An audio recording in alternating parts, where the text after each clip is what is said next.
Hello, എല്ലാവർക്കും പുതിയൊരു വീഡിയോയിലേക്ക് സ്വാഗതം. ഇന്നത്തെ വീഡിയോ ഇഫ്താറിനൊക്കെ കൊടുക്കാൻ പറ്റിയ നല്ല സൂപ്പർ ടേസ്റ്റി ആയിട്ടുള്ള ഒരു ഡ്രിങ്കിൻ്റെ റെസിപ്പിയാണ് കേട്ടോ. ഇത് എളുപ്പത്തിൽ തയ്യാറാക്കുന്ന ഒരു റെസിപ്പിയാണ്. ഇത് നമ്മൾ തയ്യാറാക്കുന്നത് മാമ്പഴം കൊണ്ടിട്ടാണ്. നല്ല പഴുത്ത മാങ്ങ കൊണ്ടിട്ട് നല്ല സൂപ്പർ ടേസ്റ്റി ആയിട്ടുള്ള ഈ ഡ്രിങ്ക് നമുക്ക് തയ്യാറാക്കാം. ഇനി ഇതെങ്ങനെ ചെയ്യുന്നതെന്ന് നോക്കാം. അതിനുമ്പോൾ വീഡിയോ ഇഷ്ടപ്പെട്ട ചാനലൊക്കെ ഒന്ന് സബ്സ്ക്രൈബ് ചെയ്ത് ബെല്ലൈക്കനും കൂടെ എനേബിൾ ചെയ്യുക. ഇതിലേക്ക് നമുക്ക് നന്നായിട്ട് പഴുത്തിട്ടുള്ള ഒരു മാമ്പഴം വേണം. പിന്നീട് ഒരു 7 ഈത്തപ്പഴം എടുത്തിട്ടുണ്ട്. കുരു കളഞ്ഞതാണ്. ഒന്ന് കുതിർത്തെടുത്തതും കൂടിയാണ്. പിന്നീട് തണുപ്പിച്ച് വെച്ച പാലും എടുത്തിട്ടുണ്ട്. കുതിർത്ത് വെച്ച് സബ്ജ സീഡ്സ് എടുത്തിട്ടുണ്ട് കേട്ടോ. ആദ്യമേ നമുക്ക് ഈത്തപ്പഴവും മാങ്ങയും കൂടെ കട്ട് ചെയ്ത് വെച്ചിരിക്കുന്ന മാങ്ങയും കൂടെ ചേർത്തിട്ട് നന്നായിട്ടൊന്ന് അടിച്ചെടുക്കണം. അതിലേക്ക് നമുക്ക് ഒരു 1/2 ഗ്ലാസ് പാലും കൂടെ ചേർത്തിട്ട് വേണം ഇത് നന്നായിട്ട് അടിച്ചെടുക്കാൻ. നമ്മൾ ഈ പാലിനകത്ത് നമ്മൾ പഞ്ചസാര ചേർത്തിട്ടുണ്ട്. അതുകൊണ്ട് നമ്മൾ ഈ അടിക്കുന്നതിനകത്തിട്ട് പഞ്ചസാര ചേർക്കേണ്ട ആവശ്യമില്ല കേട്ടോ. അതുമാത്രമല്ല, ഈത്തപ്പഴത്തിനകത്തും കൂടെ നല്ല മധുരമുള്ളതായതുകൊണ്ട് നമ്മൾ പഞ്ചസാര ചേർക്കുന്നില്ല. ഇനി നമുക്കിതിലേക്ക് 1/2 ഗ്ലാസ് പാലും കൂടെ ചേർത്തിട്ട് നന്നായിട്ട് നല്ല ഫൈനായിട്ട് അതൊന്ന് അരച്ചെടുക്കാം.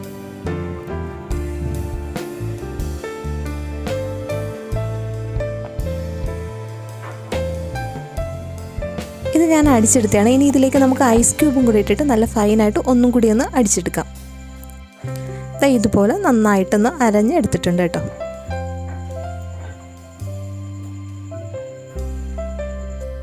ഇനി നമുക്ക് ഇതിലേക്ക് കാരമൽ സിറപ്പ് വേണം. ഞാനത് തയ്യാറാക്കുന്ന വീഡിയോ ഒരുപാട് കേക്കിൻ്റെ വീഡിയോസൊക്കെ ചെയ്തതിനകത്തൊക്കെ ഇട്ടിട്ടുണ്ട്. ഇത് ഒരു 1/2 കപ്പ് പഞ്ചസാര നന്നായിട്ടൊന്ന് ഉരുക്കിയതിന് ശേഷം അതിലേക്ക് ഒരു 2 ടേബിൾ സ്പൂണ് ചെറിയ ചൂടുവെള്ളവും കൂടി ചേർത്തിട്ട് ഒന്ന് തിളപ്പിച്ചെടുത്തേട്ടോ കേട്ടോ. അതൊരു 2 മിനിറ്റ് ഇരിക്കുമ്പോൾ ഇതുപോലെ നല്ല തിക്കായിട്ട് കിട്ടും. അതുകൊണ്ട് അതിൻ്റെ വീഡിയോസ് ഞാൻ ഇടാഞ്ഞത്. ആദ്യം നമുക്ക് ഈ കാരമൽ സിറപ്പ് ഒന്ന് ഒഴിച്ചു കൊടുക്കാം. ഈ ഒരു ഗ്ലാസ്സിനകത്തിട്ട് ഫസ്റ്റിൽ നമ്മൾ സെറ്റ് ചെയ്തെടുക്കാൻ വേണ്ടി ഒഴിച്ചു കൊടുക്കണം കേട്ടോ. ഇനി നമുക്ക് ഇതിൻ്റെ ഒരു പകുതി ഭാഗത്തോളം നമ്മൾ അരച്ച് വെച്ചേക്കുന്ന മാങ്ങയുടെ പൾപ്പുണ്ടല്ലോ അത് ഇതിലേക്ക് ചേർത്ത് കൊടുക്കാം. ഈ മാങ്ങയുടെ പൾപ്പിനകത്ത് അത്യാവശ്യം നല്ല മധുരം ഉണ്ട് കേട്ടോ. നമ്മൾ മധുരം പ്രത്യേകിച്ചായിട്ട് ചേർക്കേണ്ട കാര്യമില്ല.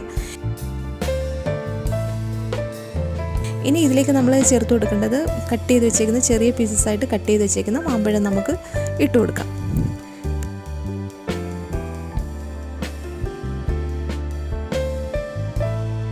പിന്നീട് ഇതിലേക്ക് നമുക്ക് ചേർത്ത് കൊടുക്കേണ്ടത് ഞാലിപ്പൂവൻ്റെ പഴമാണ്. ഞാൻ ഒരു ഞാലിപ്പൂവൻ്റെ പഴം ചെറുതായിട്ടൊന്ന് കട്ട് ചെയ്തതും കൂടെ ഇട്ട് കൊടുക്കുന്നുണ്ട്.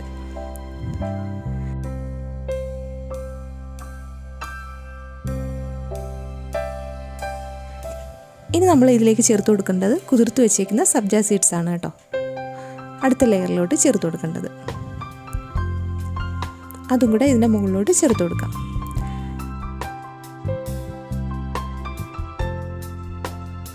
പിന്നീട് ഇതിലേക്ക് തണുപ്പിച്ച് വെച്ചേക്കുന്ന പാലും കൂടെ ഇതിൻ്റെ മുകളിലോട്ട് ഒഴിച്ചു കൊടുക്കാം.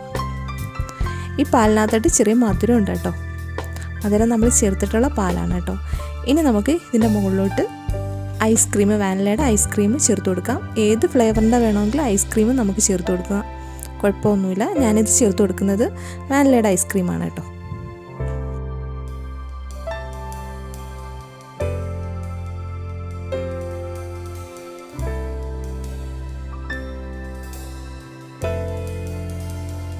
ഇനി നമുക്കിതിൻ്റെ മുകളിലോട്ട് കാരമൽ സിറപ്പും കൂടെ ഒഴിച്ചു കൊടുക്കാം. കാരമൽ സിറപ്പും കൂടെ ഒഴിച്ച് ഇത് നമ്മൾ കഴിക്കുമ്പോൾ നല്ല ഒരു ടേസ്റ്റാണ് കേട്ടോ. പ്രത്യേകം അതൊന്ന് ശ്രദ്ധിക്കുക. ഇനി നമുക്കൊന്ന് ഗാർണിഷ് ചെയ്യാൻ വേണ്ടിയിട്ട് കുറച്ച് കട്ട് ചെയ്ത് വെച്ചേക്കുന്ന ബദാമും കൂടെ ചേർത്ത് കൊടുക്കാം. ഈ ഒരു റെസിപ്പി എല്ലാവരും ഒന്ന് ട്രൈ ചെയ്ത് നോക്കിയിട്ട് ഫീഡ്ബാക്ക് അറിയിക്കുക. വീഡിയോ ഇഷ്ടമായെങ്കിൽ ലൈക്ക് ചെയ്യാനും ഷെയർ ചെയ്യാനും ചാനൽ സബ്സ്ക്രൈബ് ചെയ്യാനും മറക്കരുത്. ഇൻഷാ അല്ലാഹ് മറ്റൊരു വീഡിയോ വീണ്ടും കാണാം. അതുവരെ ബൈ.